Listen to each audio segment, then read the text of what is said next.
Aí, beleza, obrigado. Tranquilo. Para quem não me conhece, sou o Gabriel, acho que a maioria daqui já me conhece.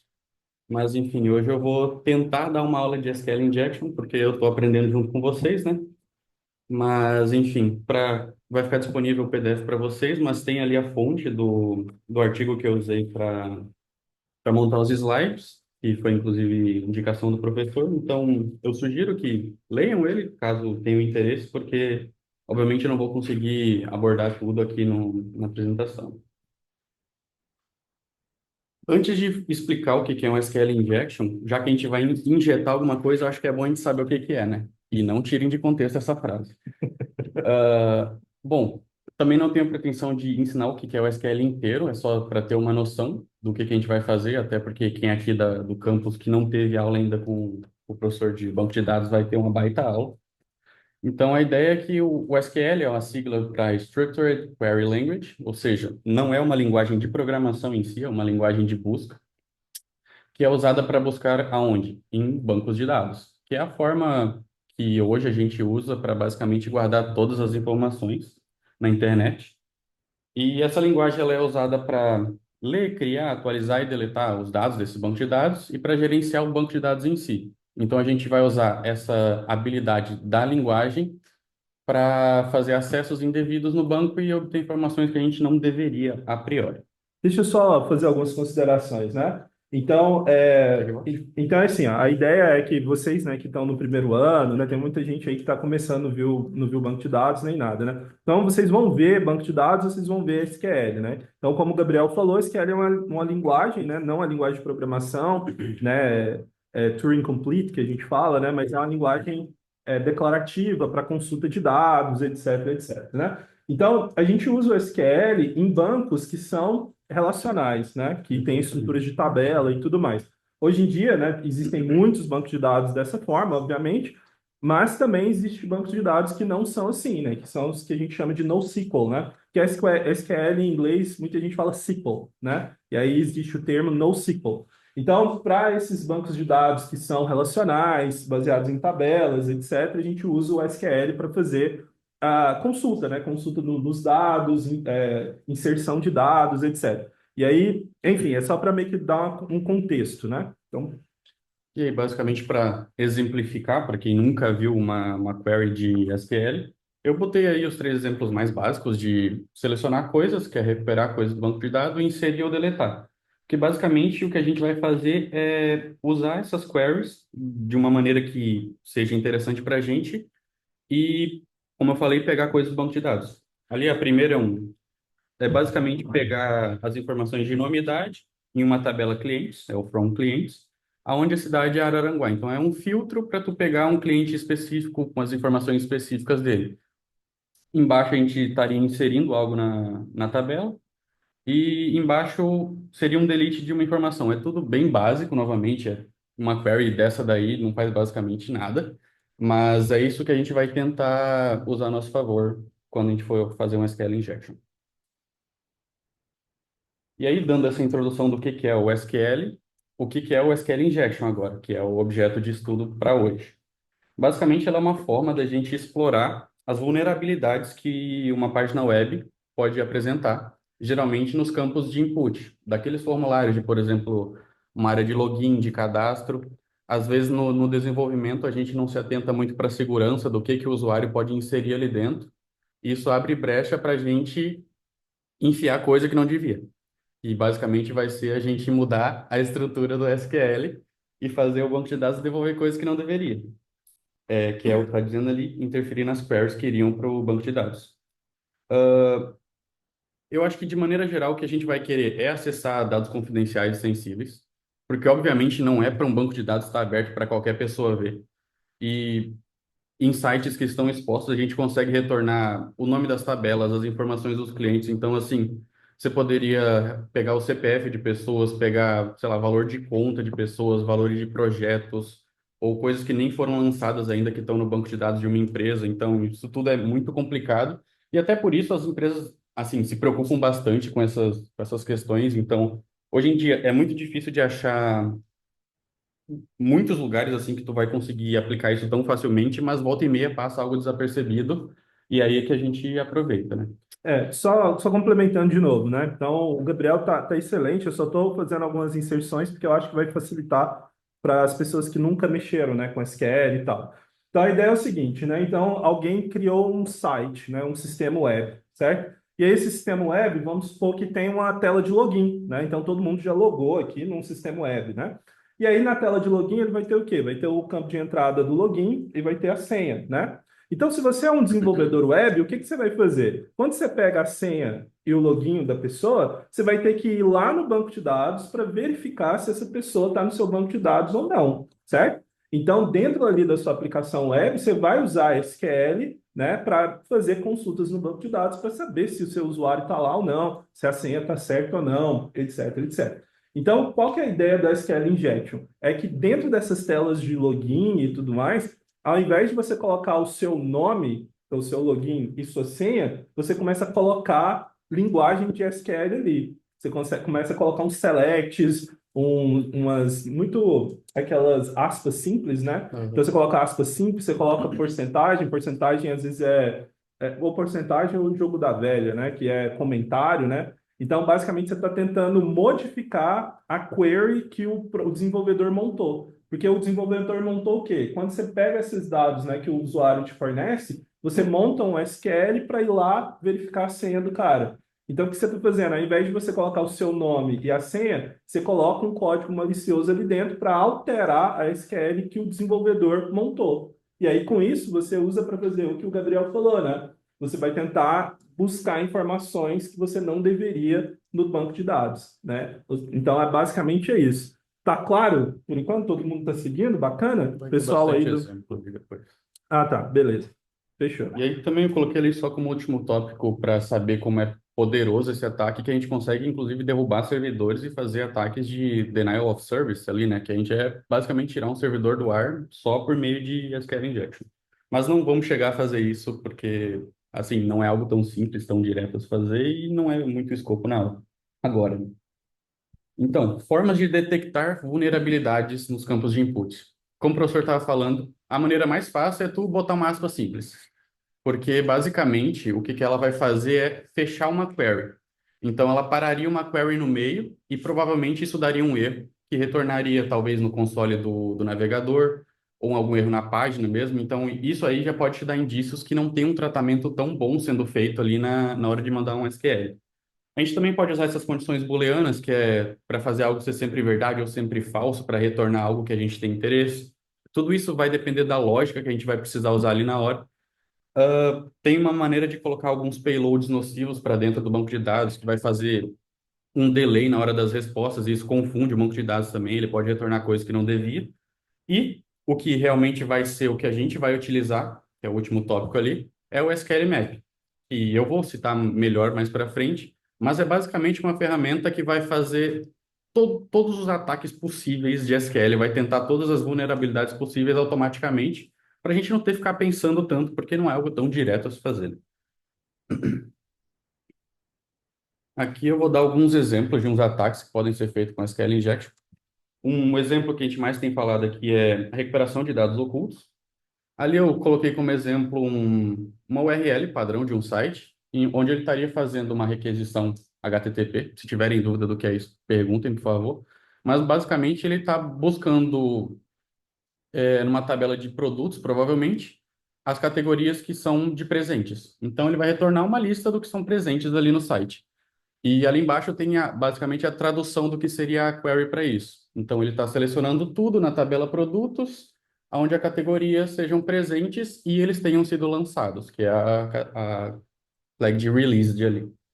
Então, só para. Isso, é exatamente isso que eu ia colocar. Agora o Gabriel já colocou. Então, essa parte de cima ali, ó, é o que o desenvolvedor faz. Então, ali em cima não tem nada malicioso, né? Então, o desenvolvedor fez o quê? Bom, se eu receber uma requisição do cliente que passe na URL ali, ó, a categoria gift, quando eu pego categoria gift, eu vou e monto essa query, né? Eu monto esse SQL ali embaixo para recuperar tudo que eu tenho ali da categoria gift, né? Então, seleciona tudo da tabela produtos, onde a categoria, né? Que é um dos negócios da tabela produto, das colunas, né? Da tabela Uhum. produto.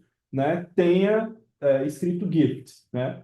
E aí retorna, né? Basicamente é isso. Então, quem pensou nisso aí foi o desenvolvedor, né? Aí agora eu acho que o Gabriel vai ilustrar como que um atacante faria, né?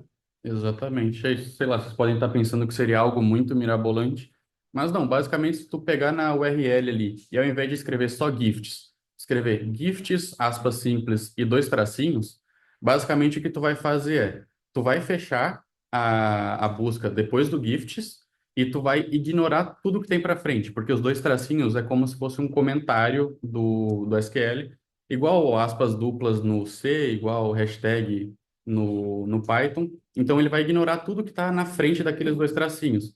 E aí, basicamente, a query que vai para o banco de dados é aquela que está ali embaixo, onde ele vai selecionar todos os produtos, onde a categoria for presente, e vai ignorar a parte do se ele foi lançado ou não. Então, nesse caso, a gente poderia ter acesso a produtos que nem foram lançados, não foi feito nenhum marketing dele. Então, a gente estaria vazando informações confidenciais de uma empresa, por exemplo. Um outro tipo de ataque é a ideia de quebra de lógica da aplicação, que é mais voltado para, que a gente também já falou, num sistema de login ou de cadastro. No caso aqui seria um sistema de login, de autenticação de usuário, onde, novamente, a query padrão seria ali. Ele vai verificar no banco de dados todos os usuários, aonde o nome bater com o hacker ali, que é só um exemplo, né? E a senha bater com senha segura. Então, ele vai olhar lá todas as linhas. Quem bater com isso aí quer dizer que existe um usuário e vai retornar as informações desse usuário. O ataque, basicamente, seria tu colocar o nome de usuário, ali é só um exemplo que eu coloquei admin. Novamente, fecha aspas simples e duas linhas. É basicamente o mesmo funcionamento. Você para a query no meio e comenta tudo que está na frente. Então, basicamente, o que vai acontecer aí é que tu vai acessar a conta de alguém sem precisar colocar a senha. Tu basicamente tem acesso a todas as contas do site sem precisar da senha de ninguém. Então, tu vai ter informações de, sei lá, de CPF, de e-mail, de qualquer informação que possa estar contida ali, sem nem precisar de descobrir a senha ou fazer qualquer coisa assim. Tem algo a adicionar, professor?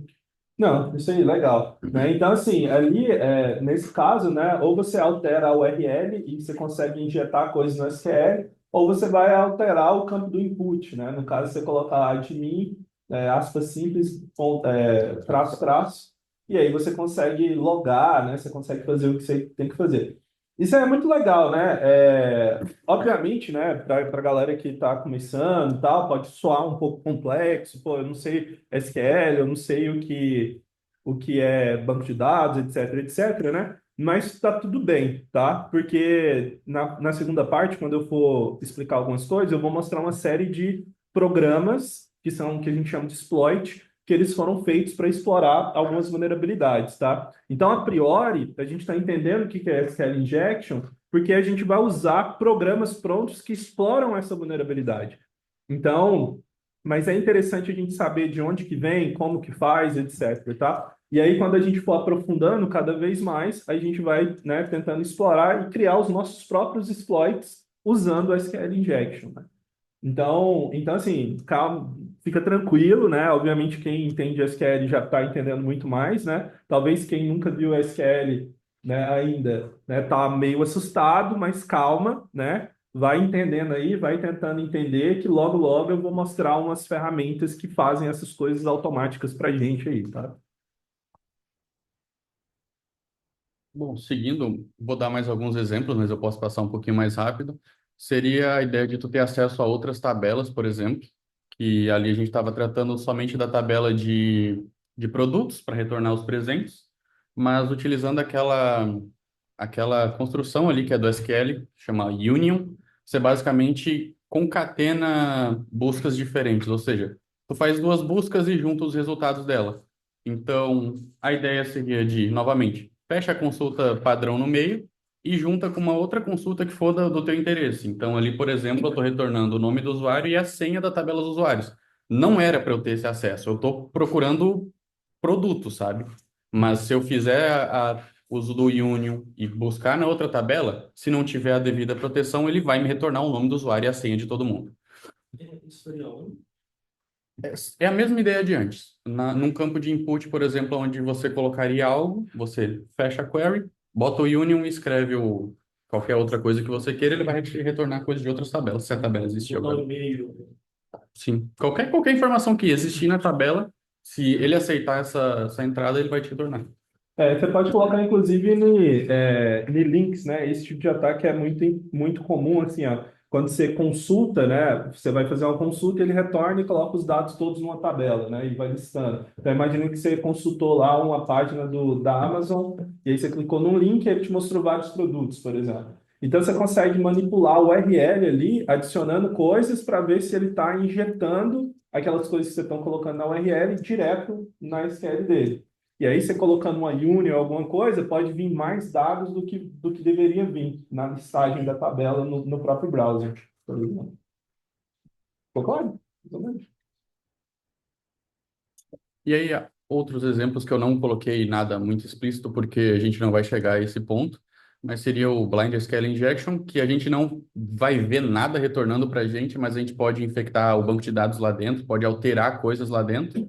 A gente não vai ter nada visual para nos confirmar, mas se a gente botar um alter table lá para alterar qualquer coisa, vai ser alterado lá dentro, vai dar uma confusão, só que a gente não vai ter nenhum retorno. E tem esse SQL Injection de segunda ordem, que também é bem mais complexo, que a gente basicamente bota uns scripts maliciosos lá dentro do banco de dados. E em algum momento eles vão ser recuperados e vão ser executados. E aí, nesse momento que vai dar ruim, vai alterar alguma coisa lá dentro ou vai retornar algo que não devia. Aí eu falei, e agora que a gente vai para a parte que é a prática do que a gente vai usar, que é o SQL Map, a ferramenta que, como o professor falou, vai estar padrão no Kali, então por isso que é importante de vocês terem ele, que é a ferramenta que vai automatizar a exploração e a detecção das vulnerabilidades que a gente falou até agora. Então, no final do dia, tu não vai ter que estar colocando aspas simples e montando o query nos inputs de um site. Você vai chamar a ferramenta, ela vai fazer tudo isso para você porque é mais fácil, é mais rápido e ela é melhor do que a gente nisso. Ela faz também a análise dos parâmetros, então faz diferença tu fazer um ataque em um post ou em um get. Isso são termos do HTTP, mas enfim, é uma outra área. Ela tem suporte a diversos sistemas de gerenciamento de banco de dados, ou seja, não é só um MySQL que ela vai conseguir atacar, porque existem várias ferramentas de gerenciamento de banco de dados. Tem Postgres, tem o SQL, SQLite, enfim. Isso não vem ao caso também, mas não vai ser por versão de banco de dados que ela vai ser impedida de invadir ou de injetar algo. Ela detecta múltiplos tipos de injeção, porque existem muitos tipos. Assim, eu mostrei 3 exemplos, 4 exemplos para vocês, existem muito mais, que vão retornar coisas diferentes. E é uma forma prática de fazer extração de dados e exploração de tabelas no banco de dados. Aqui eu vou listar um pouquinho das flags mais importantes que eu achei. Flags basicamente são. Como é que eu explico o que é uma flag? Bom, a flag é um parâmetro, né, que você vai Isso. colocar lá, né? São coisas que a gente coloca na chamada ali de um SQL Map que vai fazer ele trabalhar ou retornar coisas diferentes. Novamente, eu coloquei o link ali da fonte de onde eu tirei isso, que é o próprio site do Kali. Eu também sugiro que vocês vão lá ou que dão um SQL Map-H no terminal para ver todas as instruções, porque é muita coisa. Não dá para colocar tudo e inicialmente a gente também não vai usar tudo, porque tem muitas coisas que são bem avançadas. Ali, então, começando. O "-v" é a flag de verbose, ou seja, com verboso vai ser o retorno dele. Ele tem 7 níveis, vai de 0 até 6. Sendo o 0, ele não vai falar nada com você, e o 6 ele vai falar tudo o que ele fizer. Isso aí vale a pena de você ir testando e colocando um ou outro para ver o que tudo se adequa mais. Por padrão, ele vem em 1, e ele já fala bastante, então eu nem sei quanto que ele fala no 6. Eu não testei isso. A flag de "-u" ou "-" URL, elas são equivalentes, que é onde tu vai passar o endereço do alvo que tu está atacando. Então, da mesma forma que tinha um HTTP e o nome de um site ali, é isso que tu vai passar dentro desse parâmetro. Basicamente, como se fosse um google.com. Eu quero atacar o Google, eu vou botar google.com nesse parâmetro. A próxima é o "-data", que ele é usado em ataques com, em requisições POST. Isso daí eu acredito que é útil, obviamente é útil, mas por agora a gente não vai usar, pelo menos não na prática que eu desenvolvi aqui, mas é importante saber também. E é basicamente. Oi? Post é assim, é que normalmente a gente faz a comunicação usando o HTTP, né? Então, o que que é o HTTP? O HTTP é um protocolo da camada de aplicação, né, que faz, por exemplo, você fazer duas aplicações conversarem. O seu browser, né, o seu navegador, e um servidor web. Então, toda a comunicação entre o seu navegador e o servidor web é através de HTTP. E o HTTP é o quê? É um protocolo. O que que é um protocolo? Um conjunto de regras que estabelece a comunicação entre essas duas partes. Isso vem antes do. Hã? Isso vem antes do link. Isso, por isso que vem. Isso, exatamente. Aí vem o HTTP ou HTTPS, né? Isso, exatamente. E existem outros protocolos que não pegaram tanto, né? Existe o Quick, existe o Speedy e tem outros, mas que não, quase nenhum servidor web implementa, né? Então, o HTTP é o que realmente pegou aí, né? E aí, qual que é a ideia? A ideia é o seguinte, que quando você faz uma requisição em HTTP, existem vários tipos de requisição. Existe a requisição GET, que é quando você só quer pegar alguma coisa, e existe a POST. A POST é quando você quer enviar coisas do seu browser para o servidor web. Por exemplo, quando você vai fazer um login, você vai enviar o seu nome e sua senha. Então, isso normalmente é feito por POST. Então, aqui no caso, o SQL Map, você consegue adicionar dados ali que ele vai enviar no post quando ele fizer a requisição do HTTP para tentar explorar o SQL Injection, né? Porque igual eu falei, né? A gente falou, né? A gente está modificando campos input. Quando você modifica ali, ao invés de você colocar o seu login, você coloca uma aspa simples e traço, por exemplo, você está modificando o input. Esse input ele vai entrar dentro do post no formato da mensagem HTTP quando for enviado para o servidor, né? Então, é basicamente isso. Você está influenciando o que está sendo colocado no post para ser enviado para o site, e aí, muito provavelmente, ele vai pegar aquela informação para colocar dentro do SQL, né? Você está tentando injetar coisas dentro do SQL do cara. Fez sentido? É assim, não precisa se assustar, porque realmente ele está pulando muitos passos. Porque, assim, no É. teu caso, você não teve banco de dados, você não teve programação web, então tudo isso você vai ter muito mais contexto daqui para frente. Só que o professor acho que deu uma simplificada boa. E, bom, na prática ali, qualquer coisa me peçam que eu ajudo. E, seguindo, a próxima flag é um "-p", que é basicamente para tu selecionar qual parâmetro que tu quer testar, ou seja, qual input do site tu quer testar, porque às vezes tu já tem noção que um em específico que tem um problema, então você coloca o "-p" e o nome do input, ele vai testar só ali, não vai perder tempo fazendo nada em outro. Algumas flags para fazer a enumeração. É um pouco do que o Derek já deu aula para gente. Tem a "-a" ou "-all", que recupera todas as informações que ele conseguir, então vai printar um monte de coisa no teu prompt lá, vai printar nome de banco de dados, enfim, todas as informações que ele conseguir. Informação "-passwords" retorna, isso talvez não seja tão útil para agora, mas retorna uma hash da senha dos gestores do banco de dados. Por ser uma hash, fica meio complicado da gente fazer a recuperação disso, mas enfim, é uma flag válida de se conhecer.